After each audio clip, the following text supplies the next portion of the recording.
స్టేడియంలో ఉన్నారంట.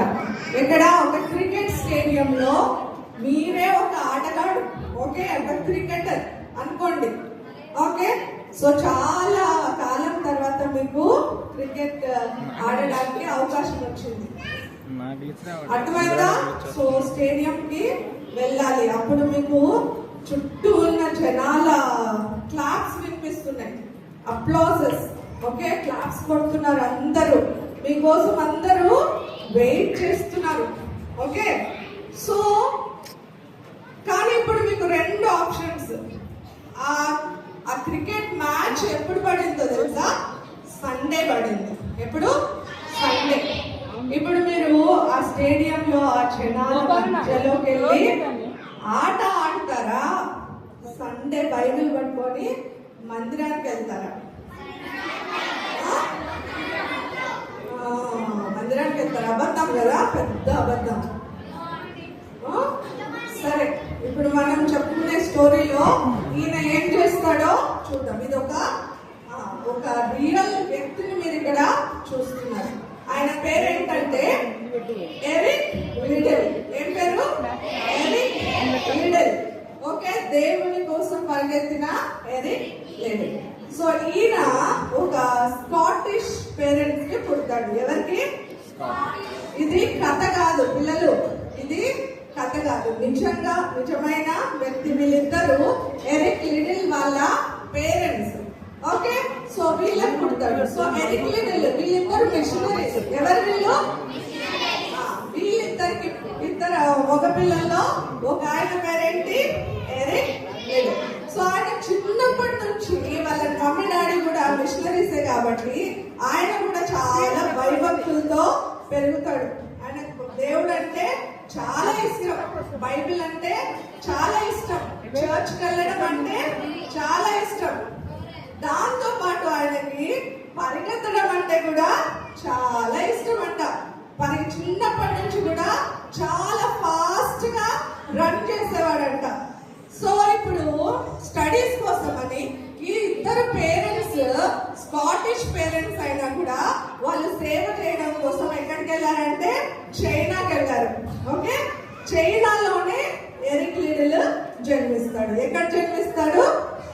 చైనాలో, ఓకే. సరే, కొద్ది రోజుల తర్వాత వాళ్ళ స్టడీస్ కోసం అని తిరిగి స్కాట్లాండ్ కి పంపిస్తారు. ఎవరిని? ఎరిక్ లిడిల్ ని, వాళ్ళ అన్నయ్యని, ఇద్దరిని కూడా స్కాట్లాండ్ కి పంపిస్తారు. ఎందుకోసము? ఎందుకు? స్టడీస్ కోసం. చెప్పాలి, మీరు ఆన్సర్ చేయాలి, ఓకే. స్టడీస్ కోసం పంపిస్తారు. అయితే అక్కడ ప్రతి విషయంలో ఇప్పుడు పేరెంట్స్ దగ్గర లేరు కదా, వేరే కొత్త దేశం కదా అది. అప్పుడు ఎరిక్ లిడిల్ ఏమైపోవాలి? మనమైతే ఏం చేస్తాం? మీరైతే తల్లిదండ్రుల భయం లేకుండా, పెద్దవాళ్ళు తెలిసిన వాళ్ళు ఎవ్వరు లేకపోతే మారిపోతారు కదా. కానీ ఎరిక్ లిడిల్ అలా మారిపోలేదు. ఆయన భయభక్తులతోనే ఉన్నాడు, ప్రార్థనలోనే ఉన్నాడు, వాక్యం చదువుతూనే, ప్రేమిస్తూనే ఉన్నాడంట. దాంతో పాటు ఇప్పుడు ఆయన స్కూల్లో పెట్టే ప్రతి కాంపిటీషన్ లో, కాలేజ్ లో, యూనివర్సిటీలో, ఈడెన్బర్గ్ అనే యూనివర్సిటీలో, పెద్ద యూనివర్సిటీలో చదువుకున్నాడు. సో ఎప్పుడైనా ఆయనకి మెడల్స్ వచ్చాయంట. ఎప్పుడు ఫస్ట్ ప్లేస్ వచ్చేదంట. ఏమొచ్చేది? ఎప్పుడు గోల్డ్ మెడల్ వచ్చేదంట. సో అట్లా ఉన్నప్పుడు ఏం చేస్తారంటే, మీకు అందరికి ఒలింపిక్స్ అంటే తెలుసా? ఒలింపిక్స్ అంటే ఎన్ని ఇయర్స్ ఒకసారి వస్తుంది ఒలింపిక్స్? ఎవరు చెప్పండి? వెరీ గుడ్, పిల్లలకి కూడా తెలుసా? సరే, 4 years ఒకసారి వచ్చే ఒలింపిక్స్ చాలా ఇట్లాంటి అథ్లెట్స్ కి, మిగిలిన ఆటగాళ్ళందరికీ దానికోసం ఎదురు చూస్తారు. ప్రతి ఒక్కరు ఏం చేస్తారు? ఎదురు చూస్తారు. మాకు కూడా ఒక్క అవకాశం వస్తే బాగుండు అని ఎదురు చూస్తా ఉంటారంట ఒలింపిక్స్ కోసం, ఓకే. సో అట్లా ఉన్నప్పుడు 1926 లో బ్రిటన్ ప్యారిస్ ఒలింపిక్స్ వచ్చాయి. ఎక్కడ? Paris Olympics. అప్పుడు ఈయనకి గొప్ప అవకాశం వస్తుంది. ఎవరికి? బ్రిటన్ తరపున నువ్వు ఆడాలి అని, నువ్వు బ్రిటన్ ని రిప్రజెంట్ చేస్తున్నావు అని పిలుపు వస్తుంది. అప్పుడు ఎరిక్ లిడిల్ కూడా చాలా సంతోషిస్తాడు.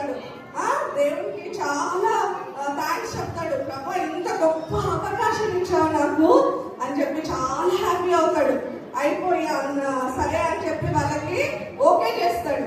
ఓకే చేసిన తర్వాత ఒలింపిక్స్ ఎప్పుడు పడుతుందంట? ఆయన running race 100 metres running race ఎప్పుడు పడుతుందంట? గెస్ట్ చేయండి. ఎప్పుడు?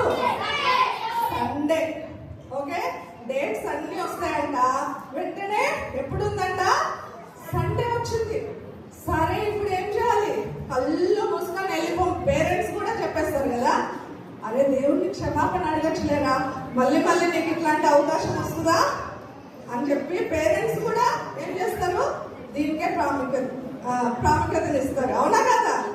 సో ఇప్పుడు ఎరిక్ లిటిల్ డిసైడ్ చేసుకోవాలి, అరే సండే మందిరానికి వెళ్ళాలా లేకపోతే రిటర్న్ ని రిప్రజెంట్ చేస్తూ ఒలింపిక్స్ లో ఆడాలా అనేది ఇప్పుడు ఆయన డిసైడ్ చేసుకోవాలా. పోయినాడు, ప్రార్థన చేసుకుంటున్నాడు, చాలా ప్రార్థన చేశాడంట. అప్పుడు ఒకటే వెంటనే డిక్లేర్ చేసేసాడు, నేను ఈ ఒలింపిక్స్ లో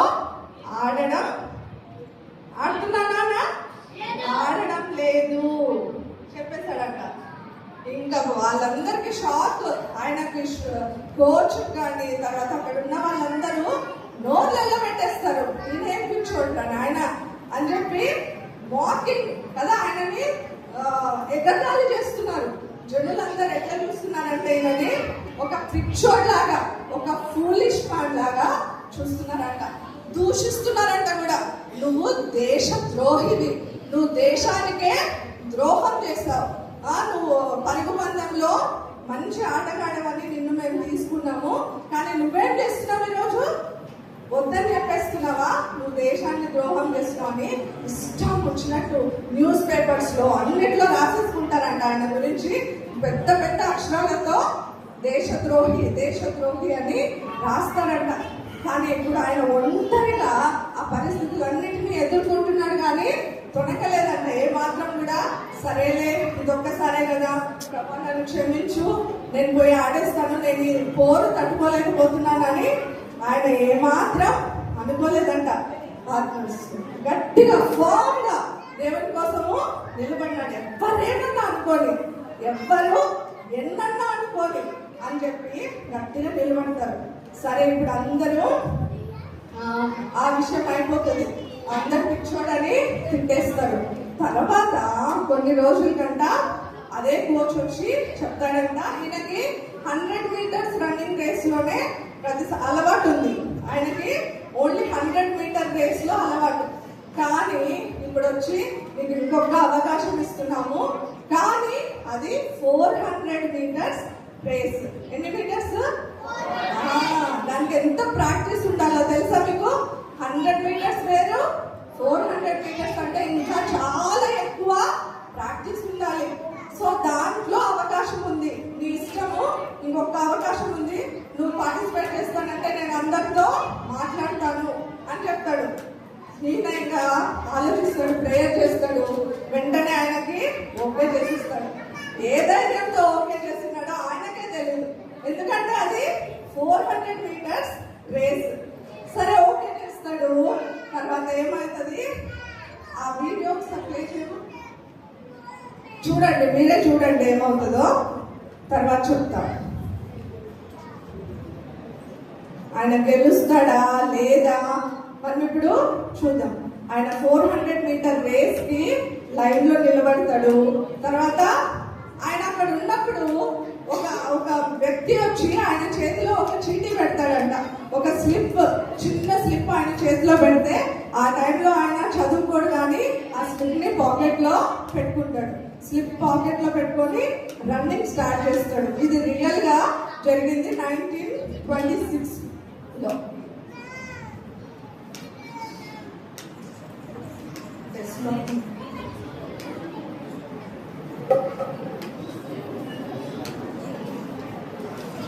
ఆ చీటీ తీసి ఆయన చదివేటప్పుడు లోపల పెట్టేసుకుంటాడు, రన్నింగ్ స్టార్ట్ చేస్తాడు, చేసి పరిగెత్తడం స్టార్ట్ చేస్తాడు. ఏమన్నా అనుకుంటున్నారు పిల్లలు? మీరేమనుకుంటున్నారు? అలసిపోయి పడిపోయింటాడా? ఏమైంటాడు? గెలిచింటాడు. ఆయనకు అలవాటు లేదు కదా, 100 మీటర్స్ ఆయనకు అలవాటు, 400 మీటర్స్ లేదు. మరి ఆయన ఎందుకు చేస్తుంటాడు దేవుడు?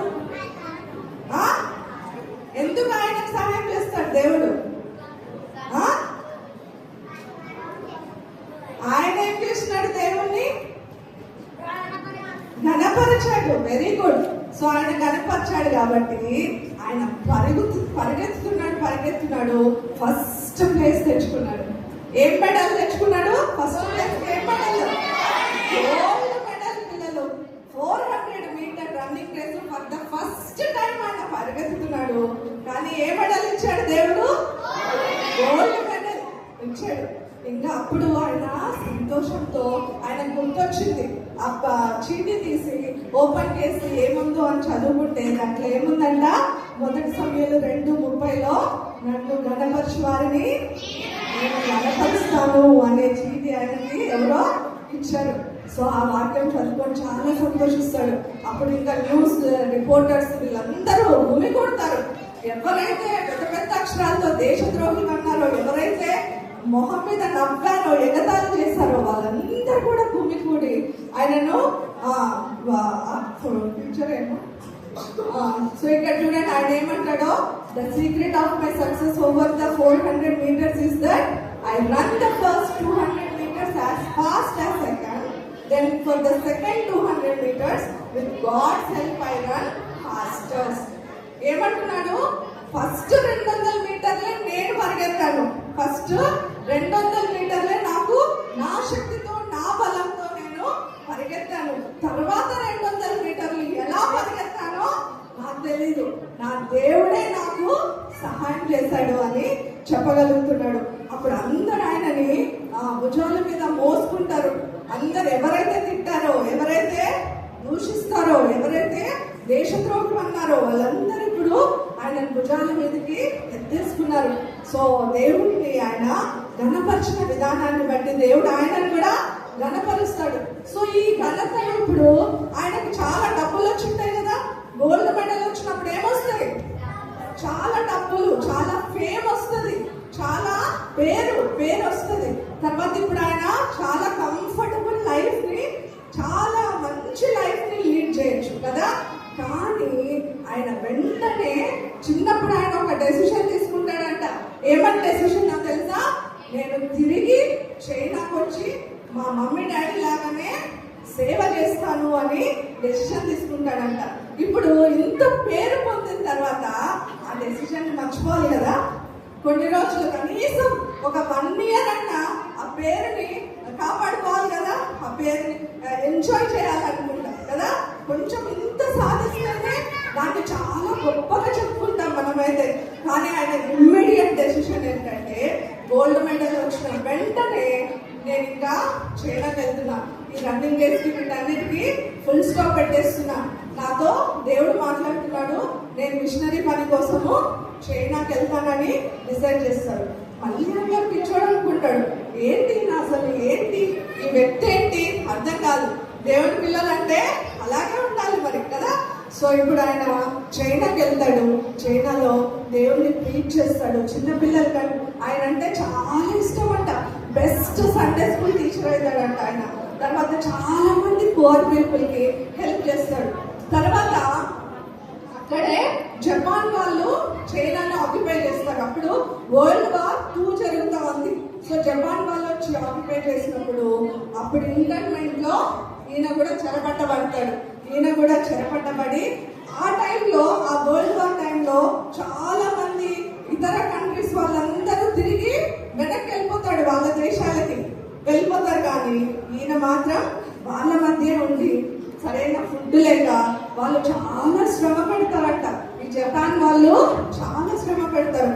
అయినా కూడా చిన్నపిల్లలందరినీ చూసుకుంటూ పేదవాళ్ళందరికీ సరిగా ఎవరికి ఫుడ్ లేదు. సో ఆయనకు ఫుడ్ లేకపోయినా ఎదురుకి పెట్టేసేవాడంట.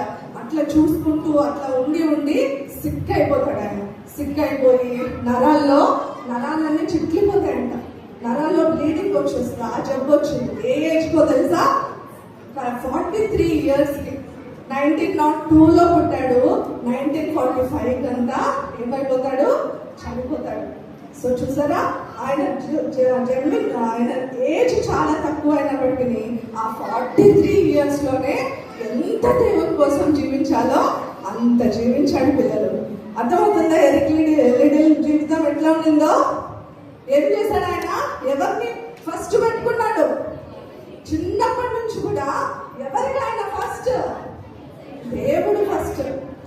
God first. ఎవరైతే దేవుడిని ఆనర్ చేస్తారో వాళ్ళని దేవుడు ఏం చేస్తాడు? వాళ్ళని దేవుడు గణపరుస్తాడు. కాబట్టి మిడిల్ లాగా ఒక తీర్మానం చేసుకోవాలి. ఎస్ఐ నేను కూడా చాలా నిర్లక్ష్యం చేశాను. నాకు బైబిల్ చదవడం అంటే ఇష్టం లేదు, ప్రార్థన అంటే ఇష్టం లేదు. చిన్నప్పటి నుంచి ఇప్పుడు గోల్డ్ మెడల్ ఒక పక్క, ఒలింపిక్స్ ఒక పక్క, ఒబీడియన్స్ ఒక పక్క, గాడ్స్ కి ఒబే చేయడం ఒక పక్క. అప్పుడు ఏది చూస్ చేసుకున్నాడు? ఒబీడియన్స్ కదా, దేవునికి లోబడ్డమే ఆయన చూస్ చేసుకున్నాడు. అందుకే దేవుడు అంత కనపరిచాడు. సో అట్లాంటి తీర్మానం మీరు కూడా చేసుకుంటారా? మరి ఎరిక్లీడల్ లాగా చేసుకుంటారా? రేపటి నుంచి నేను నిన్ను కనపరుస్తాను, నీకోసమే జీవిస్తాను, నువ్వు చెప్పిందే చేస్తాను. ఇంకా ఒలింపిక్స్ కన్నా గ్రేట్ విషయాలు మన జీవితంలో జరుగుతాయా? ఆఫ్టర్ ఆల్ ఒక స్పెషల్ క్లాస్ ఉంటాను, లేకపోతే నాకు సిక్ గా ఉన్నానో మందిరం మానేసే వాళ్ళు ఎంతమంది ఉంటారు? నాకు బాగాలేదు ఈరోజు, నేను మందిరానికి వెళ్ళలేను అనే వాళ్ళు ఎంతమంది ఉంటారు? చాలా మంది ఉంటారు కదా. ఒక్కసారి ఎరిక్లీడల్ని జ్ఞాపకం చేసుకోండి, అంత గొప్ప పొజిషన్ ని వదులుకున్నాడు ఆయన. కాబట్టి తుచ్చమైన చిన్న చిన్న వాటి కోసము దేవుణ్ణి అశ్రద్ధ చేయకండి. పిల్లలు ఇప్పటి నుంచే మీరు అలా పెరిగారంటే దేవుడు మిమ్మల్ని బహుగా ఆశీర్వదిస్తాడు, చాలా మిమ్మల్ని బ్లెస్ చేస్తాడు, చాలా గణపరుస్తాడు. కాబట్టి మోకరించండి, అందరూ మోకరించి ఒక డెసిషన్ తీసుకోండి ఈరోజు. బాబా, ఇప్పటిదాకా మేము నిన్ను అంతగా ప్రేమించలేదు, ఇప్పటిదాకా మేము అంతగా గణపరచలేదు, కానీ ఇప్పుడు గణపరచాలనుకుంటున్నాం. ఇప్పటి నుంచి మేము మీకోసమే ఉంటాము అని ఒక మంచి తీర్మానం చేసుకోవాలి. ప్రతి ఒక్కరు కళ్ళు మూసుకోండి, మోకరించి కళ్ళు మూసుకోండి.